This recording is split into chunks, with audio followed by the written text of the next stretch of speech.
Hi, my name's Jessica. I'm 15, and my life was turned upside down the day I discovered what everyone was hiding from me. This drama started a while ago. I used to live with my dad in a 2-bedroom apartment in a rough part of the city. My mom and dad split when I was a baby. Dad refused to reveal anything about Mom and her family, so I got tired of asking. As for my social life, I wasn't very popular at school, but I had 2 good friends, Alexa and Ben, and we hung out together most of the time. We didn't fit in with the other kids, but we didn't really care. We had each other. There was this one guy at school that I had a massive crush on, Asher. He was blonde, tall, and handsome, but he didn't even know that I existed. But all that changed when Dad had an accident at work and had to go to the hospital. A social worker told me that I had to stay with my grandpa. I tried to tell her that I had no grandparents, but when she took me to see Dad after his operation, he confessed that it was true. And just like that, I was to stay with Grandpa Bukowski, my mom's dad, who I'd never seen in my life. Soon, I was in a cab and speeding to the other side of the city, the part where the rich people lived. I left behind the dirty streets and cramped apartment blocks, and as the roads widened, the houses and gardens grew with every passing minute. Eventually, we stopped in front of a pair of massive iron gates, and I wondered if the driver had got the right address. "This is it," he called to the back of the cab. I was too nervous to say anything, and I handed him a $20 bill. The gates were huge, and I was wondering how to open them when the cab driver leaned out of the taxi window and handed me the change. "Try the buzzer," he suggested before driving away, leaving me standing alone in what seemed to be the middle of nowhere. I just stared at the gates for a few minutes. The black box that must have been the intercom, it had a push button on the front, which I hesitated before pressing. "Yes," a voice replied. I explained who I was, and immediately the gates opened. I'd never felt so scared in my whole life. As I slowly walked up the vast gravel drive until I eventually reached this huge mansion house at the top. All I could do was stare open-mouthed as a gray-haired old man opened the front door. "Mr. Bukowski?" I stuttered. There had been so little time. Who would have thought my mom's dad would have been so rich? And I wondered if I'd finally meet my mom. It was then that I noticed the photographs on the wall. A series of pictures of the same woman, from a baby to a grown woman. The resemblance was impossible to ignore. It must have been my mom. Without thinking, I stood up to inspect the pictures more closely. I held one close and stared at it. "What are you doing, young lady?" The voice behind me made me snap, and I dropped the picture. It fell and broke. "You must be Jessica," the old man said, frowning. "Grandpa?" He stared at me with cold, gray eyes. "Albert will do. No, let me look at you." I turned slowly to face him full on, feeling awkward as his steely gaze looked me up and down. He stared long and hard. I was happy he didn't get too close. I was nervous and was sweating like a monkey. I smelled terrible. Regardless, I could see the disapproval in his eyes. "We weren't allowed to be untidy in my days. A spell in the army would soon smarten you young people up. You have it too easy. Whatever must your father be thinking about? We can't have you running around looking like that. The neighbors will be calling the police. Your mom would be turning in her grave if she can see you." "In her grave?" I wondered if I'd heard correctly. "Your dad didn't tell you?" His bushy eyebrows arched in surprise. "Your mom died 10 years ago. A car accident. Now, I'll get my housekeeper to run you a shower and show you to your room." With a final look at me, up and down, he rang a small bell to summon the housekeeper. "And fix those fingernails. I can't bear dirty fingernails." And with that, he left. I know it must sound silly, but at that moment, my emotions were all over the place. I'd just met my grandpa, but in the same breath found out that my mom was dead. I'd never even met my mom, but now I knew she was gone. I felt her loss. I'd never felt so lonely in my entire life. Before I could think about it too much, the housekeeper swept me away and up the stairs to my room. Oh my God! My bedroom was bigger than the whole of our tiny apartment, and I even had my own TV. I was left to shower with instructions that after lunch I would be taken into the city to go shopping with my grandpa. I wasn't looking forward to the experience, and through lunch felt clumsy, hardly knowing which cutlery to use. Grandpa didn't speak, and we ate in silence. I wondered if we'd get a cab back to the city, but Grandpa had this large Rolls-Royce and driver. The first stop was to see my grandpa's barber and get my first proper haircut. I wasn't too sure about Grandpa's idea of a short bob, but then I realized how long and wild my hair had grown, and when I finally looked in the mirror, I looked like a different person. I even thought I saw approval in my grandpa's eyes. We spent some time in a department store, buying new clothes, really cool stuff that Dad could never afford. It felt funny at school on the following Monday, the new me, and I felt so glamorous. Even with Alexa and Ben, the new me seemed to cause an awkwardness between us. Ben thought I looked cool, but Alexa seemed angry and envious. I felt almost apologetic. For some reason, I suddenly seemed to notice their cheap clothes and worn shoes, and it made me feel guilty. I tried to carry on as usual for a few days, but I felt the distance growing between us. It all came to a head one Friday night after school when Ben and I argued over something stupid.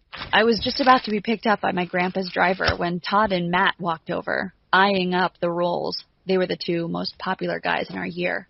"Hey, Jessica, we just wondered if you wanted to come swimming on Saturday afternoon with us."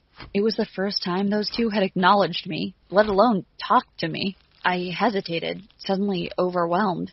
"Asher will be there," one of them added. It seemed that the whole school knew about my crush.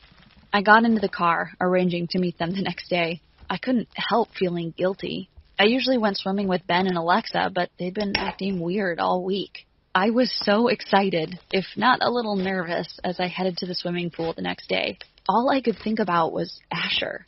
They were all there, the popular people from my school, and all came to say hello as if I was their long-lost friend.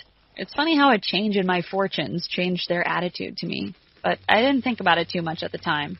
I was only too happy to be accepted for once in my life. "Hi!" Asher came over, his skin still shimmering from his swim. All I could do was stare at his stunning figure. He flashed me a huge smile, all perfect white teeth, and from that moment, I was under his spell. I was having a great time, and when the crowd around me started to laugh, I joined in, not really understanding the joke. I soon understood.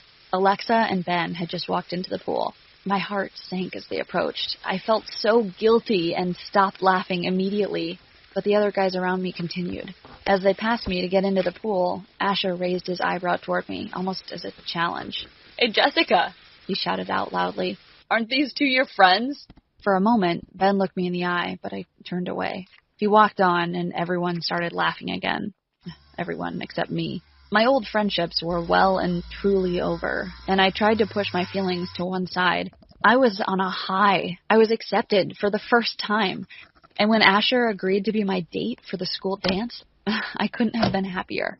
Back at school, I tried to avoid seeing Alexa and Ben, but as they were in my class, it was pretty impossible. I tried to justify our falling out, that they wouldn't accept the new me, but deep inside, I knew I'd changed, not them. My new friends were fun, but shallow. At first, it felt good not to be the target of their cruel jokes, but it made me feel uncomfortable on the inside. One afternoon, after school, on the day of the dance, I was walking down the corridor with Todd and Matt when we collided with Ben. "You stupid idiot," Todd called out. "Why don't you watch where you're going? Your glasses are thick enough."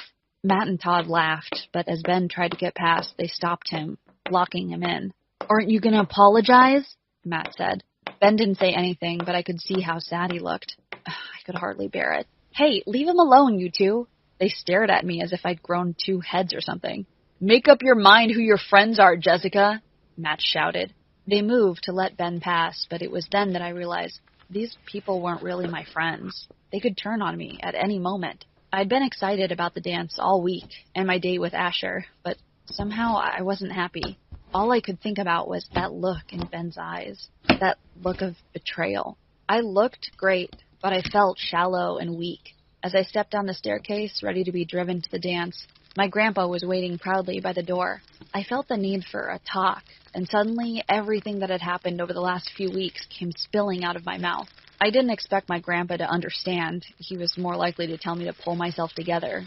But I was surprised when a look of sympathy passed over him, and he led me into the living room. "I'm sorry, Jessica. I shouldn't have tried to change you. It's just that you remind me so much of myself at your age. Money and fancy clothes won't bring you happiness, dear. I've been rich, and I've been poor, and neither makes you happy. But good friends, well, that's what makes you happy. I've been up here for so long on my own that I think I've forgotten how to be happy." Don't make the same mistakes I've made. I never forgave your mom for marrying your dad. I thought that he wasn't good enough. Things could have been so different. Do what your heart tells you. Don't follow the crowd. Be your own person. He hugged me, and at that moment, I knew that we would get along fine together. Things were going to be different. There was also something I had to do. I raced upstairs and removed the new clothes, put on my jeans and an old t-shirt, and returned downstairs. My grandpa didn't say a word, but just nodded his approval. The difference my appearance made. When I stepped into the school hall, I immediately saw Todd and Matt and the look of disapproval on their faces. Even Asher soon gave me the same vibe. Alexa and Ben were standing alone in a corner, and I stepped over to them, feeling nervous. Hey, you guys, can I join you? Alexa and I hugged after I apologized for my behavior. And when we'd finished, I looked around to do the same with Ben, but he was gone. I looked at Alexa for an explanation. Oh, Jessica, you hurt him so badly. Couldn't you notice that he's in love with you? I was knocked out for a second, but then filled with a warm and fuzzy glow. Ben and I had always been close, but my mind had been so full of Asher that I'd missed what had been in front of me all the time. I pushed into the crowd and found Ben at the bar and tapped him lightly on the shoulder. Hey, you, I said, smiling. Do you want to dance? After that evening, everything worked out fine. Alexa and I were best friends again, and I started going steady with Ben. I'd never been happier. Dad and I finally moved in with Grandpa, and it's kind of a perfect ending. I learned a great deal about myself and the value of true friendship. Hey, I'm Emma, and my stepmother kicked me out of my own house. It all started after my parents divorced. My dad quickly found a new girlfriend and married her within just 3 months. I didn't like her much, but I wanted my dad to be happy, so I always acted nice and polite. But no matter what I did, my stepmom always found something to criticize me. So whenever I cooked for our family, she would tell me how bad my food tasted. And even if I cleaned the house, she would always find some small spot I hadn't cleaned perfectly. And for everything I did wrong, she would give me even more housework to do. I started to feel like a servant, and I told my dad about it. But he just said that hard work is part of life. But at the same time, my stepsister didn't have to work at all. Most of the time she just watched TV or got upset about the vacuum cleaner making too much noise. One time she wanted my dad to buy her new clothes, but he said he didn't have the money. She got so angry that she took all her clothes, threw them into the bathtub, and poured bleach over them until they were completely destroyed. The only clothes she had left were the ones she was wearing, so my dad was forced to take her on a huge shopping spree. I got so upset about it that I called my stepsister and mom the two evil witches. My stepmom completely freaked out when she heard it and somehow convinced my dad that I was a problem child who tried to destroy the family. Since then, it was always them against me, which is why I spent more and more time at my mom's house. But one weekend, both my parents went out, and they said I should stay at my dad's house with my stepmom so that someone could take care of me. But right when I opened the front door, my stepsis stood there really creepy and said, "Oh, visitors aren't welcomed." I got really upset and told her that this is my dad's house and I live here. Then I just went to my room to play some video games. And everything was fine until my stepmom knocked on my door. I opened it and she started screaming, "Oh my God, I can't take care of you. I'm already stressed enough." And I'm like, I'm just sitting quietly in my room. I'm not bothering anyone. But she just called my sick dad, who was inside the hospital to recover from his knee surgery, and told him, "Oh my God, your daughter causes so much trouble again. It's too much for me. She has to leave." I grabbed the phone and told my dad I was just playing video games and not making any noise, but he didn't even listen and told me to go to my mom's house. When I walked out the front door, both my stepmom and stepsis had this evil grin on their face, and I was so mad at my dad. But I was also scared because now I had to walk alone through the dark because my stepmom was too stressed to drive me. Well, I safely arrived home, but I haven't seen my dad since. He called me a couple of times and asked why I wouldn't come over, but when I told him I didn't feel welcomed, he said that I was just making stuff up. Well, I think my dad has chosen his new family.